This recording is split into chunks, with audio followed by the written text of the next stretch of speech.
Welcome to this explainer.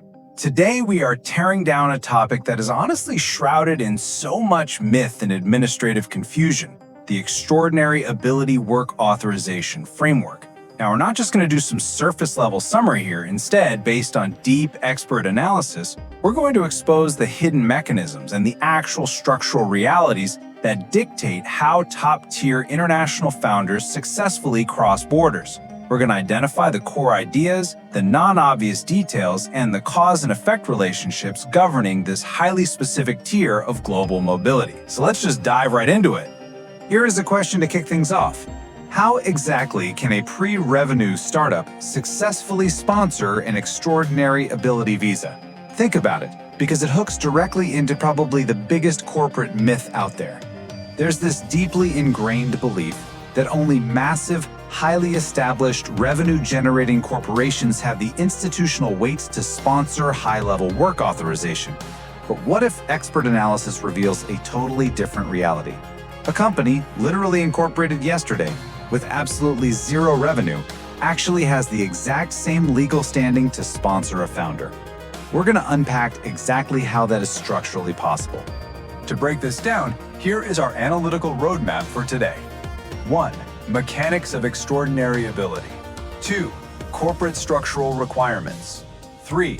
Evaluating the global career. 4. The evidence-gathering burden. And 5. Strategic secondary effects. Okay, starting with Section 1, Mechanics of Extraordinary Ability.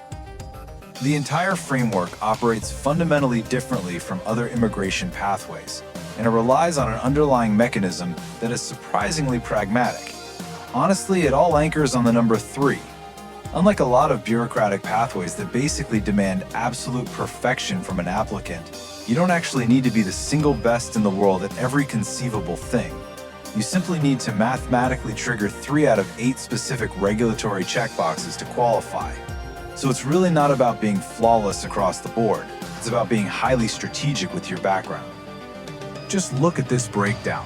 The required criteria make up only about a third of the available options. And that 3 of 8 rule, it provides immense strategic flexibility. It allows founders and their legal teams to essentially reverse engineer their own professional backgrounds. You can literally bypass your weak points entirely and build a custom, completely watertight case strictly around your undeniable strengths. Like, if you have absolutely no published academic papers, no problem. You just skip that category entirely and focus purely on the areas where your track record actually shines. So what do these criteria actually look like in the real world? Well, expert analysis identifies some very specific, tangible, professional milestones that successfully fulfill these regulatory demands. We're talking about things like securing venture capital funding, maintaining a verifiable history of high compensation, holding critical or essential roles in past organizations, securing major press coverage, or participating in prestigious startup accelerators. To put that into perspective, if you've raised initial VC capital and had your launch covered by the major tech press, you've already triggered 2 potential criteria right there. The evidence is completely adaptable to the realities of the modern tech ecosystem. To truly grasp how powerful this is, you have to compare it to the traditional pathways. Standard specialty occupation visas can be a bureaucratic nightmare. They are subject to rigid annual caps, effectively transforming your entire life and career into a game of chance with roughly 30 to 40% lottery selection odds. Plus, they enforce strict seasonal timelines and aggressive wage minimums. The Extraordinary Ability Framework, on the other hand, completely removes those bottlenecks. There's no lottery, there's no seasonality, there's no strict wage minimum, and it can literally be renewed indefinitely. You apply when you are ready, putting complete operational control directly back in your hands. Moving right along to Section 2, Corporate Structural Requirements. Now, we absolutely have to tackle this massive myth in global mobility. The common assumption is that you need an aged corporate entity, significant operating revenue, and some level of applicant ownership to successfully sponsor this visa. But according to expert reports, the structural reality is shockingly different. The entity actually only requires formal registration. It is completely stage agnostic, which means the ideation phase or being totally pre-revenue is perfectly viable. And surprisingly, It requires absolutely zero applicant equity to function as a sponsor. Let's clearly define what formal registration actually means in this specific context. It literally just refers to the legal act of establishing a business entity within the jurisdiction, which is most commonly done through a standard C corporation or an LLC. And that's it. That is the only strict structural prerequisite for the entity itself. There is absolutely no demand for a prior operational history. You don't need 5 years of tax returns, and you definitely don't need a massive pile of capital just sitting in a corporate bank account. But let's talk about equity for a second, because the relationship here is highly nuanced. While applicant ownership is entirely optional from a strict legal standpoint, meaning you don't need it to get the visa, it is incredibly valuable strategically. We all know startup founders typically take really low initial base salaries, just to preserve runway, right? Well, equity can be leveraged as powerful alternative evidence. It can satisfy the high compensation criteria we talked about earlier.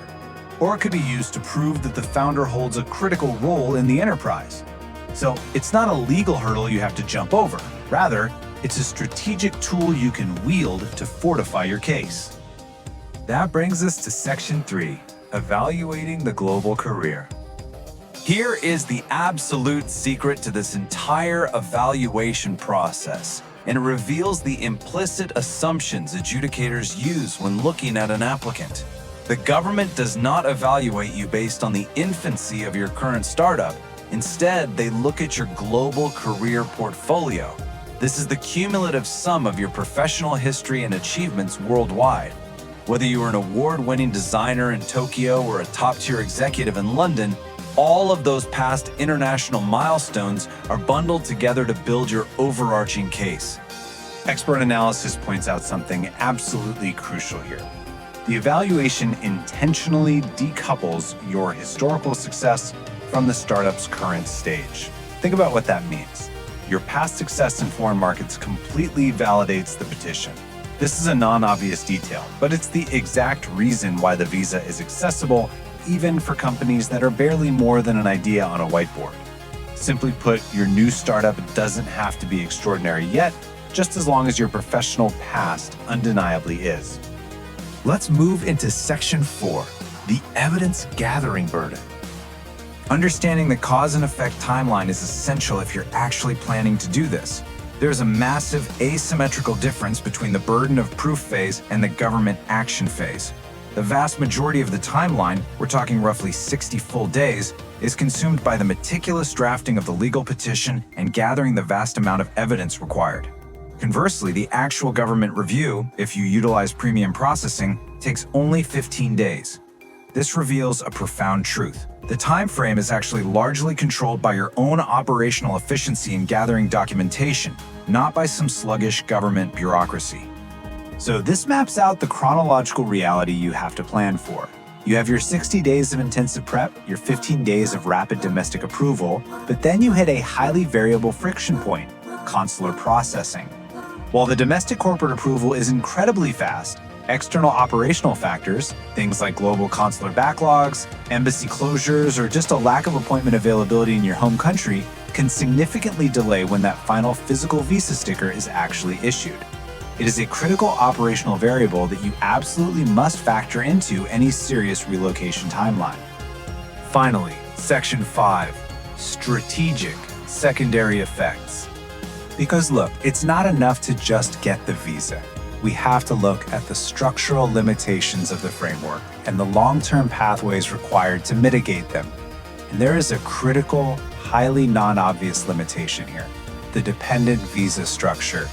While the primary applicant gets full work authorization to go build their company, an accompanying spouse is granted legal residence, meaning they can absolutely live in the destination country, but they are structurally and legally barred from seeking employment. For a dual-income family relocating globally, this represents a massive strategic bottleneck that demands immediate attention. So what's the actual actionable response to that? Expert analysis outlines a very clear multi-step strategic pathway. Step 1 is securing that initial extraordinary ability authorization so you can legally operate. Step 2 is physically relocating and officially establishing those business operations. But step 3 is the ultimate structural goal, leveraging that initial temporary work authorization as a bridge to seamlessly transition to permanent residency. Why is step 3 so absolutely critical?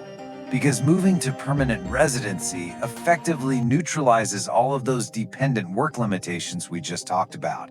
It completely untethers your spouse from that restrictive dependent status, allowing them to enter the job market and work freely. Crucially, it firmly establishes the long-term legal infrastructure required to protect both your family and your growing business interests. Understanding this long-term play is absolutely vital before making the initial, highly disruptive jump across borders. As we wrap up this explainer, I want to leave you with a provocative thought. We've established today that the real evaluation metric is not your new company's bank account balance, but rather the cumulative sum of your historical global career. So, honestly, look at your own professional history. Is your portfolio optimized for that pragmatic 3 of 8 mathematical threshold right now?